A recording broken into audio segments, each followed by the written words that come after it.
কি খেলা যে দেখাইলি এনরিক, এই যে দুর্দান্ত পারফরমেন্স বললে অনেকাংশেই কম হবে। ডুবতে থাকা মাদ্রিদকে শেষ পর্যন্ত তুলে আনলো ব্রাজিলিয়ান এই তারকা, যার গোলগুলোর মাধ্যমে আজ রিয়াল মাদ্রিদ কোয়ার্টার ফাইনাল নিশ্চিত করে ফেলেছে। হ্যাঁ দর্শক, গতকাল রাতে কোপা দেল রে ম্যাচে রিয়াল মাদ্রিদ মাঠে নেমেছিল সেল্টার বিপক্ষে। যে ম্যাচটি শুরুর একাদশে রাখা হয়নি ব্রাজিলিয়ান তারকা এনরিককে। কিলিয়ান এমবাপ্পে, ভিনি জুনিয়ররা ম্যাচটি স্টার্টিং করেছিল গতকাল রাতে এবং ম্যাচের 37তম মিনিটে কিলিয়ান এমবাপ্পের পায়ে থেকে প্রথম গোলটি আসে এবং এতে লিড নিয়ে নেয় রিয়াল মাদ্রিদ। এরপর আবার 48তম মিনিটে ভিনিসিয়াস জুনিয়রের পায়ে থেকে গোল, যেখানে একদম 2 গোল এগিয়ে থাকে সেল্তা বিগোর থেকে। তবে রিয়াল মাদ্রিদের বিপত্তি ঘটে শেষ মুহূর্তে। হ্যাঁ দর্শক, ম্যাচের শেষ 10 মিনিটে ঘটে যায় এক অবাক কাণ্ড। রিয়াল মাদ্রিদ হজম করে বসে 2টি গোল, প্রথমত 83 মিনিট, এরপর এক্সট্রা 90 মিনিটে গিয়ে আরো একটি গোল, অর্থাৎ শেষ 10 মিনিটে 2টি গোল হজম করে বসে রিয়াল মাদ্রিদ এবং ম্যাচটি সমতায় শেষ হয়।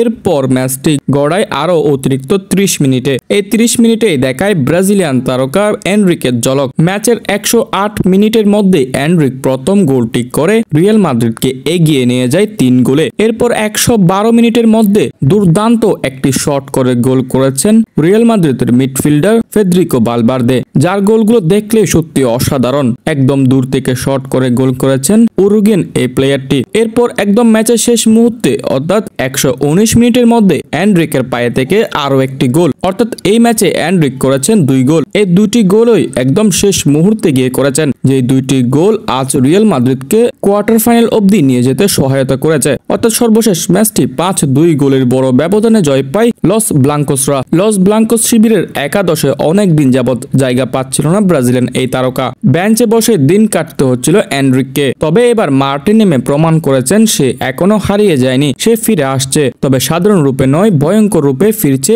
এনরিক, তা আবারও প্রমাণ করে দেখিয়ে দিল গতকাল রাতের ম্যাচে।